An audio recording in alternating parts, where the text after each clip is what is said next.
اعوذ باللہ من الشیطان الرجیم بسم اللہ الرحمن الرحیم وَإِذَا قِيلَ لَهُ اتَّقِ اللَّهَ أَخَذَّتْهُ الْعِزَّةُ بِالْإِثْمِ فَحَسْبُهُ جَهَنَّمُ وَلَبِئْسَ الْمِهَادُ صدق اللہ العظیم۔ رب اشرح لی صدری ویسر لی امری واحلل عقدۃ من لسانی یفقہوا قولی رب یسر ولا تعسر وتمم بالخیر آمین یا رب العالمین۔ آج کے سبق میں ہم انشاءاللہ تعالیٰ سورۃ البقرہ کی آیت نمبر 206 کو گرامیٹیکلی انالائز کریں گے۔ آیت آپ اسکرین پہ لکھی دیکھ رہے ہیں، تو چلتے ہیں اس آیت میں استعمال ہونے والے پہلے جملے کی طرف۔ اور پہلا جملہ ہم وقف کی علامت تک بنائیں گے اور اس کو انالائز کریں گے۔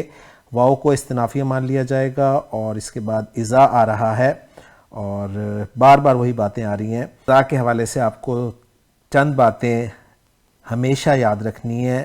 نمبر 1 کہ وہ اذا جو ہے یہ ظرفیہ ہوتا ہے، شرط کے معنی کو متضمن ہوتا ہے، یعنی اس میں شرط کے معنی شامل ہوتے ہیں، تو اس لیے اسے اذا ظرفیہ شرطیہ کہا جاتا ہے، اور یہ مفعول فیہ بن کر استعمال ہوتا ہے شرط والے جملے کا۔ تو اذا کے بعد جو پہلا جملہ آ رہا ہے وہ ہے قیل لہ اتق اللہ۔ یہاں تک ہم پہلا جملہ کر لیں گے، اور دوسرا جملہ جو ہے وہ اخذت العزت بالاثم تک جائے گا۔ تو اذا مفعول فی مقدم ہو گیا، قیلہ فعل مجہول ہو گیا، اور ہم جانتے ہیں کہ اجوف چاہے واوی ہو چاہے یائی ہو، اس کا جو مجہول ہے ماضی مجہول وہ فیلہ کے وزن پر استعمال ہوتا ہے۔ تو قیلہ فعل مجہول ہے، اور جب بھی فعل مجہول آتا ہے اس کا نائب فاعل ضرور ہوتا ہے، اور نائب فاعل کون بنتا ہے؟ مفعول بہ نائب فاعل بنتا ہے۔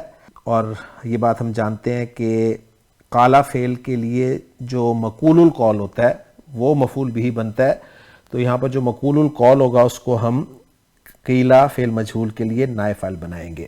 تو قیلہ فعل مجہول ہو گیا، لہو جار مجرور متعلق ہو گیا قیلہ فعل کے، اتق اللہ یہ اس کا نائب فاعل ہے جو کہ اصل میں مفعول بہ تھا۔ اب نائب فاعل جو ہے اس کو ذرا انالائز کر لیتے ہیں۔ اتقی فعل امر واحد مذکر کا صیغہ ہے، اتقا یتقی اتقان ڈرنا کے معنی میں استعمال ہوتا ہے، فعل بفاعل ہو گیا۔ انت ضمیر مرفوع متصل اس کا فاعل ہے، اس میں جلالہ مفعول بہ لہذا منصوب ہے۔ فعل اپنے فاعل اور مفعول بہ سے مل کر جملہ فعلیہ انشائیہ ہو کر یہ نائب فاعل ہو گیا قیلہ فعل کے لیے، اور قیلہ فعل مجہول اپنے نائب فاعل اور متعلق اور مفعول فی مقدم سے مل کر یہ شرط ہو گیا، اور جواب شرط آ رہا ہے اخذت العزت بالاثم۔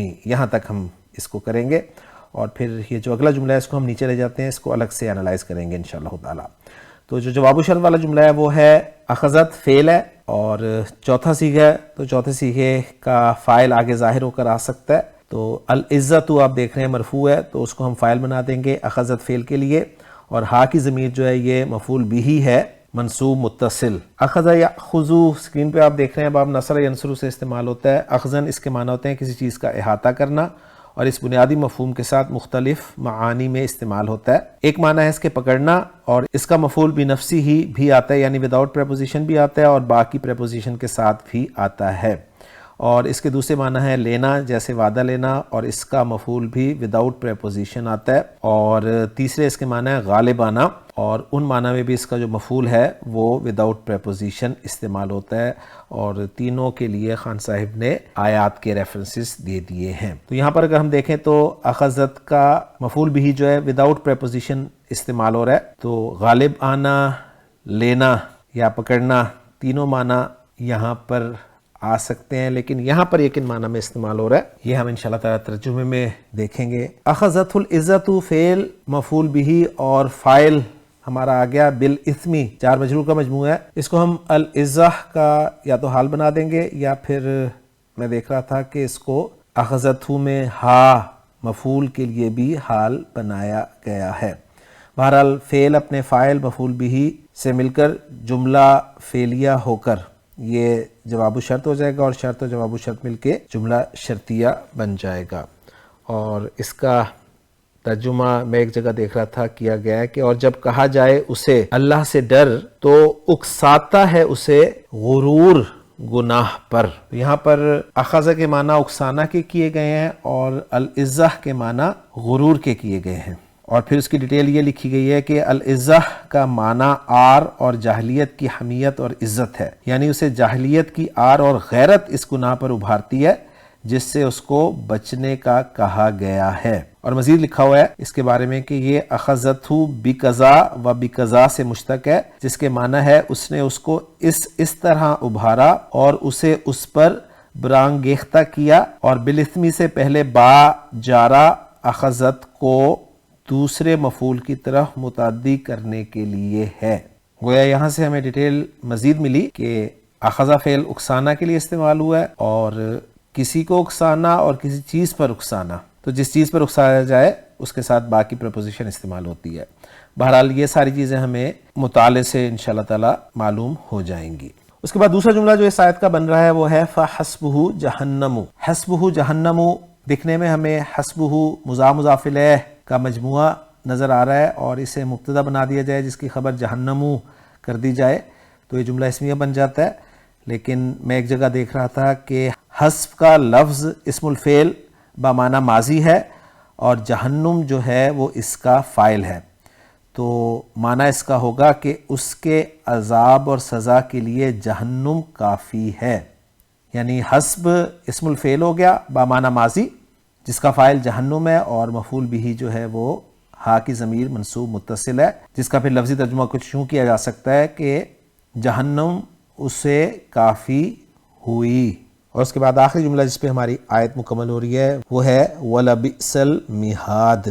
واؤ کو عاطفہ بھی مانا گیا ہے، اور درویش صاحب نے واؤ کو واؤ قسمیہ لیا ہے۔ بہرحال لام جو ہے یہ لکھا گیا ہے کہ جواب قسم پر جو واقع ہوتا ہے یہ وہ ہے، تو گویا قسم محذوف ہے، اور جو جواب قسم ہے وہ ہے لَبِئْسَ الْمِہَادُ۔ لام واقعات فی جواب قسم محذوف، اور بئسا جو ہے یہ فعل ماضی ہے، اور اسکرین پہ آپ دیکھ رہے ہیں کہ بئسا ضم یعنی مذمت کرنے کا لفظ ہے، کیا ہی برا، کتنا برا، اور آیت کا ریفرنس خان صاحب نے یہی دیا ہے۔ اور ہم جانتے ہیں کہ افعال مد و ضم جو ہم نے پڑھے ہیں ان میں ضم کے لیے بئسا فعل استعمال ہوتا ہے۔ سمپل سی ایگزامپل کے ذریعے آپ اس کی ترکیب کو سمجھ سکتے ہیں، جیسے کہا جائے بئس الرجل زید، تو بئس الرجل بئسا فعل ضم ہو گیا، اور الرجل جو ہے یہ اس کا فاعل ہے، اور جو آگے زید ہے یہ مخصوص بالضم ہوتا ہے، اور پھر جو اس کا فاعل ہوتا ہے اس کی بھی کچھ خصوصیات ہوتی ہیں کہ وہ یا تو معرف باللام ہوتا ہے یا کسی معرف باللام کی طرف مضاف ہوتا ہے، اور اس طرح کی ایک دو اور صورتیں ہیں۔ یہاں پر بئسا فعل ضم کا جو فاعل ہے وہ ہے المہاد۔ المہاد جیسا کہ آپ دیکھ رہے ہیں اسکرین پہ کہ یہ فعال کے وزن پر اسم المفعول ہے، آرام دہ، بنایا ہوا یا آرام گاہ، اور آیت کا ریفرنس خان صاحب نے یہی دیا ہے۔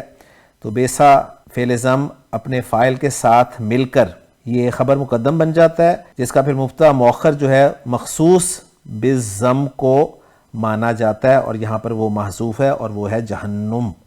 تو گویا بئس المہاد جہنم تھا یہ جملہ، اور پھر وہ مخصوص بالضم جو ہے وہ مبتدا مؤخر اپنی خبر مقدم کے ساتھ مل کر جملہ اسمیہ بنایا جاتا ہے، اور جیسے میں نے بتایا کہ لام یہ بتا رہا ہے کہ اس سے پہلے قسم محذوف ہے، پھر قسم اور جواب قسم کو ملا کر ایک جملہ بنا دیا جاتا ہے۔ الحمدللہ جی آیت نمبر 206 ہماری مکمل ہوگی۔ اب ہم چلتے ہیں اس آیت کے اتھینٹک ترجمے کی طرف۔